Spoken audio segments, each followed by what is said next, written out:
Hey everyone, welcome back to Financial Foundations. This week we're continuing the conversation of tackling the topic of Social Security. With me today, I have Shannon Acosta, Hey guys. another advisor here at Benchmark, as well as myself. And you know what we do here, our goal is to equip you with information and education. But what we're presenting is more general information, good foundation. But if you're wanting to dig more into your personal situation, you know we're available. Anyone in our office, Give us a or call. reach out to any other financial professional that you trust. They'd be happy to help. But today we're tackling two questions.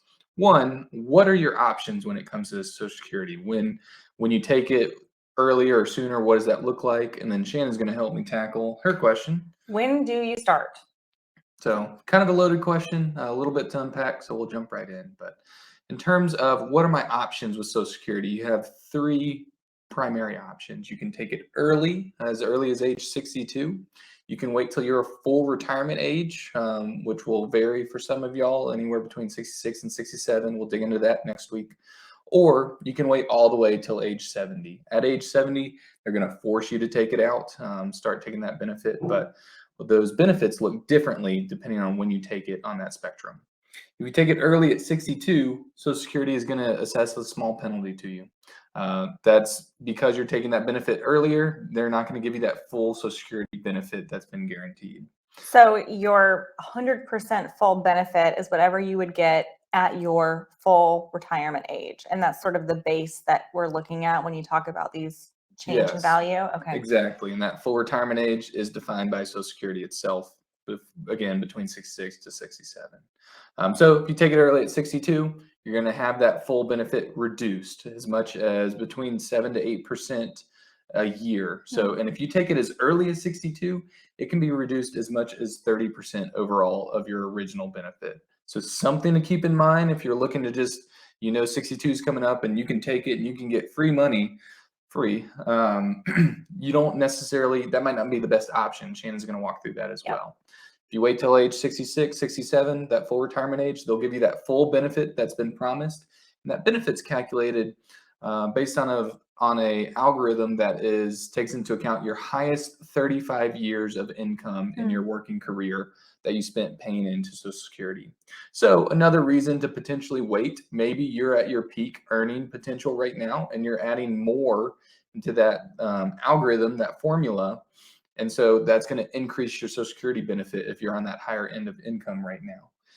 If you take it after full retirement age, but up till age 70, for every year you wait, so Social Security guarantees an 8% increase in that benefit. So the opposite of starting early, Exactly. they actually kick it up for you. Instead of penalizing you, they're incentivizing you to wait and take it later. And again, they're guaranteeing 8%, which market good investments, they can do 8% in a good year. They can do better, they can do worse, but you can never be guaranteed an 8% return in the market. That's why it's the market. Nothing's ever certain. A guaranteed 8% from Social Security, that's a pretty good benefit that you want to make sure that you're accounting for in your overall financial picture. And so if you wait all the way till age 70, that benefit from your base could have increased around 24%. Depending on when you take it, when you need it. That's huge. Well, and not to mention, if you wait longer, you'll be working longer Exactly. at a higher earning potential, maybe. So that could increase the high watermark of that 35-year history that you were talking about. And that kind of goes into the question. So when should I take it? This is a situation where having a crystal ball would be really, really handy because it really boils down to how long are you going to live? Since we don't know that for sure, it's helpful to look at your family history and your own health history. There is a break-even point for starting at a later age as opposed to an earlier age. And of course, the longer you live, the more advantageous it would be for you to wait until you're 70 or at least somewhere past your full retirement age.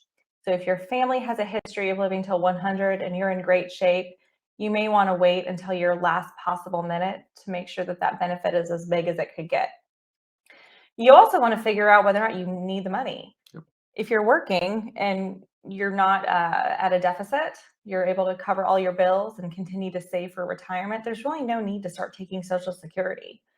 As Hall is going to explain in next week's video, if you are still working while you're taking benefits, but you're not quite at your full retirement age, your Social Security benefits are going to be reduced. They could even be temporarily eliminated. So you're locking in at a low price, at a low Social Security benefit, but you're not actually getting any extra funds. Doesn't make a lot of sense. And that's something that I wanted to clarify as well. Shannon mentioned you're locking it in. When you do decide to take that Social Security amount, it has locked you in at whatever age you determine that. Yes. That benefit will be locked in for the long term. Yes, So you know can't that. change your mind. Mhm. Finally, if you are married, you may want to consider waiting, especially if you are the primary income earner throughout your marriage, throughout your lifetime. When you pass away, your spouse will rely on your Social Security benefit. So the higher your Social Security benefit is, the better off you'll leave him or her, again, if you're the primary earner. If you are not or have not been the primary earner, there could be some benefit in taking it a little bit sooner, just to add some extra income into the family. But that's a situation where you would want to talk with your financial professional or call the Social Security office directly to see the analysis of a two-person household, the timing, et cetera.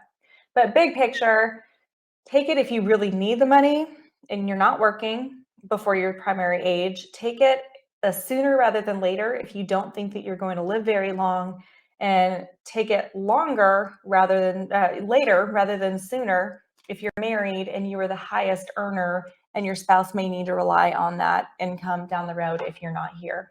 Is there anything else I'm missing, Hall? I think we've covered it. And just to reiterate, Social Security offices around the U.S., they can sometimes get a bad rap.